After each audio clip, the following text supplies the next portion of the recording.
ठीक है, देखिए कंपैरिजन है तो बिजनेस टू बिजनेस और business to consumer. Electronic commerce, ध्यान रखिएगा, इलेक्ट्रॉनिक कॉमर्स आ गया तो मतलब अब इलेक्ट्रॉनिक कॉमर्स का बात होगा, सिंपल वाला B2C नहीं है या B2B नहीं है। देखिए तो यहाँ पे इलेक्ट्रॉनिक ट्रांजैक्शन होता है B2B में, किस में? बिजनेस ऑर्गेनाइजेशंस में, और उसमें बिजनेस और individual consumers. Individual consumers are those consumers who consume the products और सर्विसेज फॉर देमसेल्व्स, अपने लिए यूज कर रहे हैं, ठीक है, not for business purpose. Clear है? अंतर समझ में आया ना? क्लियर है सबको? तो अगर किन्हीं का दुकान है वो खरीद रहे हैं तो बिजनेस में आएंगे कि एंड कंज्यूमर में आएंगे? दुकान के लिए ले रहे हैं तो बिजनेस। क्लियर हो गया सबको? ये अंतर ध्यान में रखिएगा। हालांकि वो कंज्यूमर है फॉर द होलसेलर, होलसेलर के लिए तो कंज्यूमर हुए। क्लियर है? क्लियर है सबको? ठीक है, देखिए तो इसमें अब कंपैरिजन में पार्टिसिपेंट्स इसमें कौन कौन है? बिजनेस टू बिजनेस, और राइट साइड में B2C में कौन है? Business to consumer. ठीक है, तो इसीलिए यहाँ बिजनेस बिजनेस है, यहाँ बिजनेस कंज्यूमर है। Nature of transaction bulk and wholesale, क्योंकि बिजनेस वाले ले रहे हैं तो वो ज्यादा लेंगे ना, क्या ज्यादा लेंगे ना?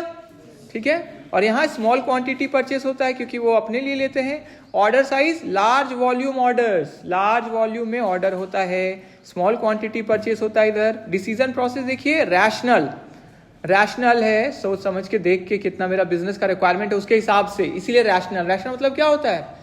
सोच कर विचार कर किया हुआ चीज को क्या बोलते हैं हम लोग? रैशनल। क्लियर है सबको? ठीक है, सारा चीज देखकर। फिर फॉर्मल होता है, कॉन्ट्रैक्ट बेस्ड होता है। इसमें क्या होता है? इमोशनल, ज्यादातर इमोशनल क्या क्यों लिखा हुआ है? क्योंकि हम लोग ज्यादातर क्या बोलते हैं कि मेरा मन कर रहा है, चलो यही लेते हैं, वो कर लेते हैं, वैसे कर लेते हैं, वैसे कर लेते हैं। लेकिन वो तो बिजनेस है तो वो मन के बेसिस पे नहीं ज्यादा जाते हैं, देखते हैं मेरा क्या ज्यादातर बिकता है, किसका मार्केट ज्यादा है।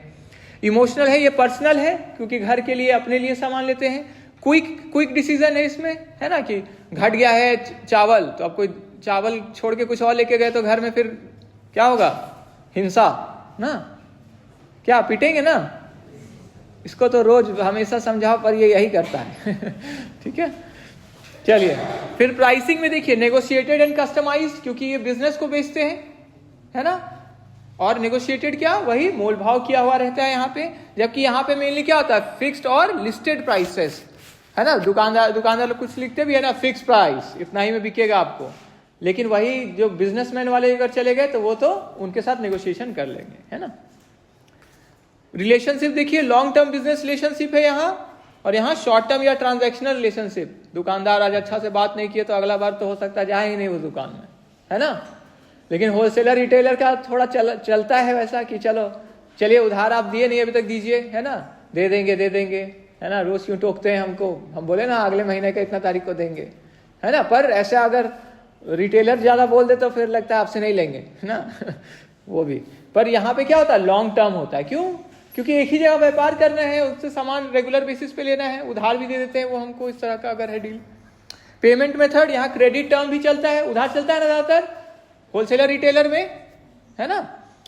बैंक ट्रांसफर, EFT, ये सब का भी आजकल तो UPI आ गया है, ठीक है। और इधर देखिए कार्ड से, UPI है, वॉलेट से, कैश ऑन डिलीवरी हमारे लिए ये सब। फिर marketing approach, relationship and contract marketing, यहाँ पे रिलेशनशिप पे ज्यादा जोर होता है, और कॉन्ट्रैक्ट कर लिए हम लोग। इलेक्ट्रॉनिक कॉमर्स वाला है तो अगर उसमें एंटर कर गए हम तो।